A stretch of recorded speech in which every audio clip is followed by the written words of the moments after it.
बारे मनीष बा पाप काम कला बेलू मनरे खराब चिंतन आनला बेलू खराब विचार आनला बेलू से ध्यान दौनु सेटा को देखुनु आईने से पाप कुकृत्य कर फल जेतलकू निज सामने दुख पीड़ा नहीं कि आसुची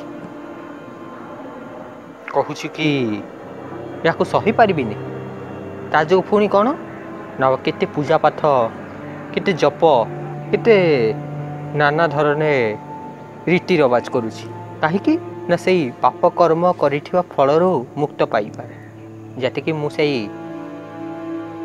जोटा मन पाई अनुकूल नुहे जो पीड़ा अच्छी जो दुख अच्छी से बंची पारे जिते कर्मटा कली जिते से कामटा कली से चिंतन कली ना से ज्ञान बोध विवेक आनली ना कि यहाँ करिया दरकार ना करिया दरकार नुहे कौन यहाँ आवश्यक थिला ना यहाँ व्यर्थ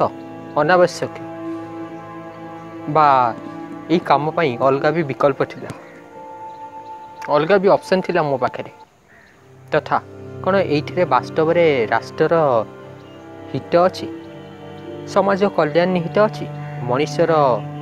उन्नति अच्छी ये सबू किसी देखिली ना केवल सेटल को मो देहरे जोर थिला बोली अर्थात युवक अवस्था सेटल को मो पाखे समय भी थिला धर्म धर्म किसी मानिली ना न्याय अन्याय किसी विचार करली ना कौटा मनीष पाई हितकारक बा कौटा मनीष जीवन को सार्थक बन था कौटा मनीष पाई करिया दरकार ये सब किसी देखिली ना जा मन को आसिले ताहा ही करिगली अवांछित कर्म भी करिगली मन मर्जी कार्य करिगली आज कौन यही बाबा पाख को जाऊँ से बाबा पाख को जाऊँ से साधु पाख को जाऊँगी यही बटिका नौ कौन निजक सुधार निज को ठीक करने जाते कि मुझे पीड़ादायक फलू वंचित रही जाए से पीड़ादायक फल मत आक्रमण न करू जदि या संभव हो पारि था ताले केभे भी यही कथा कह जाए न था कि यथा कर्म तथा फल आपण जो प्रकार कर्म करिसेंती सेही प्रकार फल तो पाइबे सुनिश्चित वास्तव में कर्म कौन होता है कर्म बीज होता है अर्थात जेमिति गोटे वृक्षर उदाहरण नहीं नियंतु गोटे गछर उदाहरण नहीं नियंतु से शाखा आसूची पत्र आसूची फूल आसूची फल भी आसूची जहाँ को आम खाऊे स्वादिष्ट फलर आनंद नौ आम सी आम रस इंद्रिय आम जीवा को कौन ता स्वादरे आमको मंत्रमुग्ध कर दौची पुणी किछि किछि फल एमितिया जोटा टिके तीखा टिके पिता जोटा आम खाई पारुना किंतु से पितारे भी आम शरीर पर हितकारक जिनस अच्छी वास्तव में से वचन हो कार्य हो जेकोसी भी स्थिति हो जोटा प्रारंभ रे मन पाई अनुकूल हो न था संघर्षदायक होता है पीड़ादायक होता है कष्टकर होता है से पुरुषार्थ करिया को पड़े खाइबारे धरनियंतु जोठे मीठा ना अर्थात निम करला से सब शरीर पर स्वास्थ्यवर्धक होता है हितकारक होता है और मुझे ठीक कहूँ बंधु कौन सेमती स्थिति परिस्थिति भी सर्टकट जीवन में आप टेम्परारी रिलीफ तो पाइबे कि परमानेंट क्योर पाइबे ना तो से बंधुगण जहाँ घटी जाइए तो बदल पारिबा ना से फलटा आम पाइबा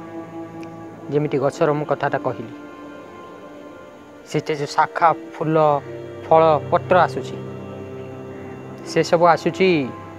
से गछर जो गछर बीज से भूमि रे डाला होता से माटी रे डाला होता ताहा उपर परिश्रम कराई कदली गछरे केबे भी लेंबू आसीबो नाही कि लेंबूर मंजी पता जाइथिबो गछरे बा जोठे लेंबू रो गछ जात होईछि लेंबूर गछ बढ़ी से कदली फुटब ना कहिबार तात्पर्य या कि लेंबूर मंजी जदि पकाई ये लेंबू गछर शाखा लेंबू गछर पत्र लेंबू गछर लेंबू ही फल बाहर कदली गछरे भी सेमिति केवल कदली फल बाहर। अर्थात अपन जदि भल कर्म करे सुंदर चिंतन रखि सुंदर जीवन जीते भल फल आपण सामने उजागर हो। सुख दुख सफलता ये सब परिणाम होता है। परिणाम पा जाए क्या आधार क्या बेसिस निज कर्म आधार जोटा विजय होता है। कौ प्रकार विजय आपण डाली जापन जीवन में से प्रकार फल पाइबे आपण। तो जहाँ घटी जाकू आ सुधरा जीवन किंतु यही मुहूर्त यही वर्तमान समय आग को जहाँ हबार अच्छी ताकू अवश्य आम सुधारी पारिबा। नूतन नवीन सुंदर भविष्य गढ़ी पारिबा। एटा आम हाथ में अच्छी। आ द्वितीयतः निरंतर कुसंगति छाड़ी जातु सुसंगति आड़ को बढ़ी चलतु। निज मन को अंत कर स्वच्छ कर चलतु। ज्ञान अर्जन करंतु बोध धारण करंतु विवेक पातु आ ठीक जीवनटा जीवंतु। भूल जीवन नुहे। ठीक रास्तार 10 मीटर जीवा भूल रास्तार 100 मीटर जीवा अपेक्षा अनेक बड़ होता है अनेक बहुत मूल्यवान होता है। वास्तव में जी भल संस्कार धरी थाए भल चरित्र धरी थाए भल ज्ञान रखी थाए भल विवेक धरी थाए जहाँ पाखे भल बोध अच्छी से केवे भी पशु पक्षी को भाया जीवन जीव ना। उच्चतम जीवन जीव उच्च चेतनार जीवन जीव कौन मुझे ठीक कहनी बंधुगण। भगवान को खोजार दरकार नहीं। भगवान आम भितर अच्छा। यही शरीरटा ही मंदिर हो पारे अन्यथा ये मदिरालय भी हो जो प्रकार चेतना आपण से प्रकार आपण देह हम कौन माछ मांस खाऊे अर्थात देह को श्मशान बनई चलते पुणी कहते मु भक्त बाहर आडंबर बाहर पोशाक बाहर चालीचरण जमी कीर्तन भजन गीत गाईदेली यही सब कहे मु गोटे बड़ भक्त। दरकार पड़े आज जमी मोबाइल आसी से मोबाइल फोटो रखीदेली कह बड़ भक्त किंतु चरित्र गुण स्वभाव आसुरिक स्वभाव आपणकर राक्षसी चिंतन आपणकर देवतार 1% को जदि 100 भाग विभक्त कर दि जाए तार 1% भी बा गोटे अंश भी आपण स्वभाव गुण में देखा जाऊनी आपण आचरण में देखा जाऊनी। या पाखंड कौन कहती या मिथ्याचारी कहती। ये तिथि बार आम कौ प्रकार कर कहल कौच कि आज सोमवार तो शिवंक बार से आमिष भक्षण करूनी। गुरुवार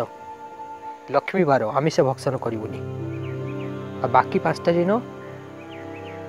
जिते पाचु से आमिष भक्षण से हत्या कर चलो से कुकर्म कर चलो केवल ये 2टा दिन पर रेस्ट्रिक्शन अच्छी। अर्थात रेस्ट्रिक्शन देकी आम भल कम करुचु। यह तो एमती है गोटे पिला गोटे संतान तो बापा माँ को कहला मु केवल सप्ताह यही 2 दिन नमस्कार करी पूजा करी देवता परीक्षा मानवी आ बाकी 5 दिन केवल गोईठा पकईबी चापुड़ा मारि घर फोपाड़देवी कौन यहाँ आपण मानवे तो या आप स्वीकार करेंगे तो कौन यह माननीय अटे समाज रे जदि हाँ ताले सेटा भी ठीक जदि नहीं ताले कौ प्रकार ये आमिष भक्षणटा ठीक है ताले कौ प्रकार ये तिथि दिवस बार मानिकी कुकर्म करवा रेस्ट्रिक्शन देकी सुकर्म करवा ठीक है। आज आपण मैंने मानुंट विद्रोह करूना विरोध करूना निजक पचारतु ये जो दिवसर 5टा दिन रहा से 5टा दिन से पिलाटा से संतानटा निघुर मद पीला निघुर निशा कला निशा द्रव्य मादक द्रव्य जिते पाइला से खाइला आसिकी घरे कली कला समस्त गाड़ी कला कुभाषार प्रयोग कला अश्लील भाषार प्रयोग कला आ बाकी 2 दिन पूरा सुवचन भद्र लोक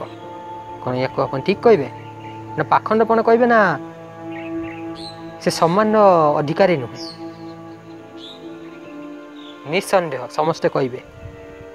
से गोटे मिथ्याचारी गोटे अभद्र मनीष जदि सहीटा अभद्र ताले एटा भी अभद्र कौन ठीक कहनी निजे विचार करंतु विचार करिया शक्ति थिले सिना विचार करिवे जदि विचार करिया शक्ति थांता ताले केही कहंता कि तिथि दिवस 12 मानिकी मु सुकर्म करी यही दिन केवल यही भल कर्म गुड़ाक करी बा यही स्थान रे केमिति ना केवल मंदिर रे आमिष भक्षण करी ना आज ठाकुर को पूजा बोली आ सब जगह आमिष भक्षण करी। तो आशा करी बंधुगण बुझी पारे जी कही यथेष्ट कही ଆହୁରି ବି କୁହାଯାଇ ପାରିଥାନ୍ତା, କିନ୍ତୁ ଆଶା କରୁଛି ଏଇଟା କହି ପର୍ଯ୍ୟାପ୍ତ ହେବ। ଅନ୍ୟଥା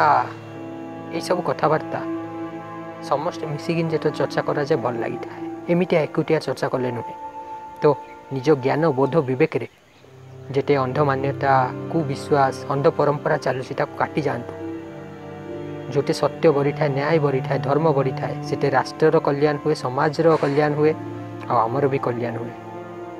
ସମାଜ ଆମ ମଧ୍ୟରେ ନାହିଁ, ଆମେ ସମାଜରେ ଅଛୁ। ଯାହା ସମାଜ ପାଇଁ ଭଲ ହେବ, ଯାହା ରାଷ୍ଟ୍ର ପାଇଁ ମଙ୍ଗଳ ହେବ, ତାହା ଆମ ପାଇଁ ବି ଭଲ ହେବ। ସତ୍ୟ ରାସ୍ତାରେ, ଧର୍ମ ରାସ୍ତାରେ ଆଗକୁ ବଢ଼ି ଚାଲନ୍ତୁ।